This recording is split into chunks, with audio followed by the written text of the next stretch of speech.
Early voting started here in the state of Minnesota on Friday. Secretary of State Steve Simon is kind enough to join us here today to talk about the lay of the land, how you can find out how you vote, the many different options you have, and how you can make a difference coming up here as we head through October towards the November election. Secretary Simon, thank you very much. I appreciate the time.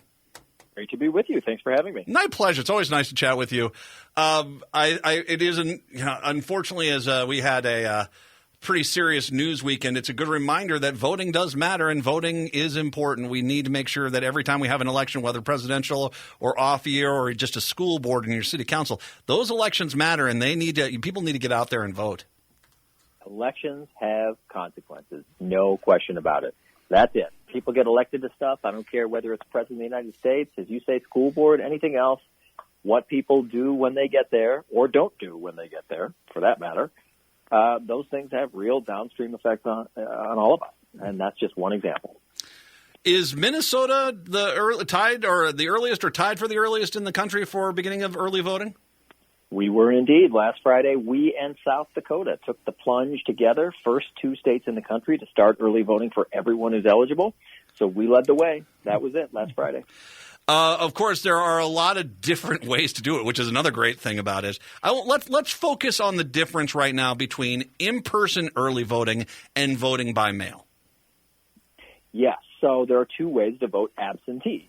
One is to go into your city hall. If you're in the metro, it's almost always a city hall. If you're in greater Minnesota, it might be a county. If you don't know where to go to vote in-person absentee, our website is mnvotes.org, mnvotes.org, and you can find out. So that is an experience that's a lot like game day. You go in, it's like it, but not identical to it. You have to still fill out a one-page application to get your absentee ballot. You'll get it right there, and you'll vote right there in person. The other way to do it is to vote from home, which almost 1 million Minnesotans have already asked to do by applying for a ballot at mnvotes.org. And there, you get the ballot mailed to you at home. The advantage there, apart from comfort and convenience, meaning you can, vote with your feet up or vote while you're watching TV or eating a meal or folding laundry or whatever. The other advantage is you minimize your own risk and you're kind of performing a public service in the sense that every person who votes from home is making the polling place just a little bit safer for those who choose that option as well. The idea here is, and this is one of the things, and we've talked the numerous times you've come on the air, we've talked about how people have tried to stop this. The idea, though, is this: during a pandemic, we are in a pandemic, for goodness sakes, having these options where people can decide how comfortable they are in regards to being in large groups of people to vote. This is really the benefit of it. We have a system in place which actually almost took into account pandemics when we put it into place. And it right now, it's the gem of the country, because really there isn't a reason you can't vote right now, especially when you look at the pandemic, because you can do it from the comfort of your own home. Exactly. And it's all about choice, right? No one has to do it a particular way. It's perfectly legitimate and fine and honorable to go in and vote in the polling place. No question about it. But when you do that, if you do that, you should thank your neighbor or your friend or your relative who has chosen to vote from home, because they've made sure by doing that the polling place is just a little bit safer. There are fewer people. Look, I approach this as kind of a math problem. We have 3,000 polling places. We're expecting about 3 million voters. That math works out pretty nicely to 1,000 people per polling place.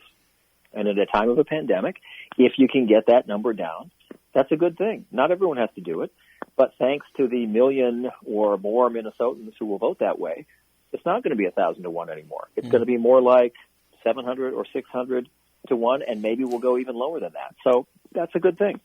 And I will say, just there are early reports of the amount of people requesting absentee ballots. You've got to be pretty happy. This system is working. Absolutely. It's sky high. Just to put it in perspective for your listeners, last election in 2018, we had somewhere between 200,000 and 300,000 people in Minnesota who voted from home. We already have just shy of 1 million requests, and we got 43 days left to go. Mm-hmm. So at this rate, rates can go up or down, of course, but at the current rate, if it holds, we'll be at about 1.2 million out of the 3 million or so we expect, so well over a third who will end up voting that way. And that's good for them, and it lightens the load on election judges and voters at the polling place on Election Day. I want to bring up one thing, and this is something my family is directly dealing with. You know my son, Charlie there. He is headed off to the University of Minnesota. What kind of are the rules when you look at college kids when they're going off? Is it one of those things where they vote on campus, or do they need to go back to their home district? Either one. They can make the choice. Obviously, they can't do both. That is a felony. Don't do that. But as long as you pick one and you meet the requirements, that's perfectly fine. There are plenty of college kids who maybe grew up in Hopkins, let's say, and maybe now live in Minneapolis or Mankato or Bemidji or whatever, who vote on their college campus as their resident. But there are just as many who say, you know what, I'm going to keep Hopkins in this example as my voting residence. You can do either. It's fine. Also, obviously, there's a lot of people who do like to vote in person.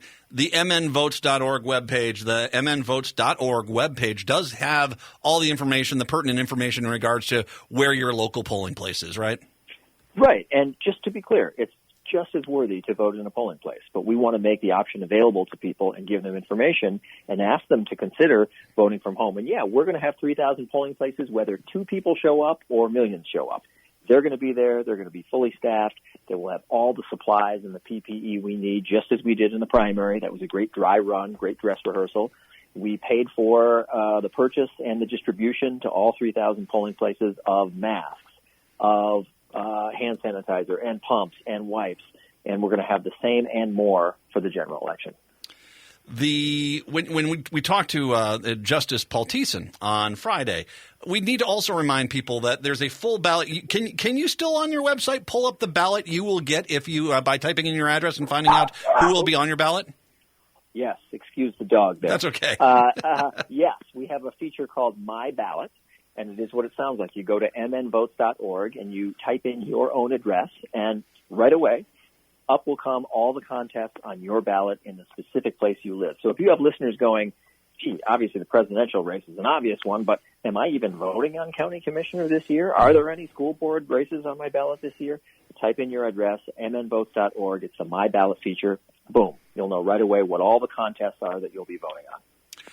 There have been some, and by the way, Secretary of State Steve Simon joining us talking about early voting. Voting started here in Minnesota last Friday, so you can vote now. There have been some reports of information coming in the mail to people, which seems to give people some questions on how legitimate it is. Namely, it's like Center for Voter Information, and they're looking for emails and contact information, phone numbers, stuff like this. How legitimate is that stuff? Or should people be wary when they get something that's requesting personal information? Well, let me just answer the specific before I answer the general. The particular mailing from the Center for Voter Information is legitimate in the sense that I'm not endorsing that group, but it is an actual form, and it will accomplish the goal of signing someone up to get an absentee ballot. But, might I add, last Thursday, we sent out our own mailing from our office. And the advantage of our mailing is, first of all, it's from the Office of Secretary of State, not from a private group. We're not harvesting any data or anything like that. And we are sending only to those who haven't already filled one out. So you don't have to worry about getting a duplicate or being bombarded by multiple mailings from a nonprofit or a political party or 2 political parties. So we hope in doing that to streamline the system, to make it easier on voters, and as a side benefit, make it easy on the folks at counties and cities who are administering the election as well. So I don't have any information that this Center for Voter Information is sending out anything more. But our mailing is one that's going to, I think, make things tighter, make the data better.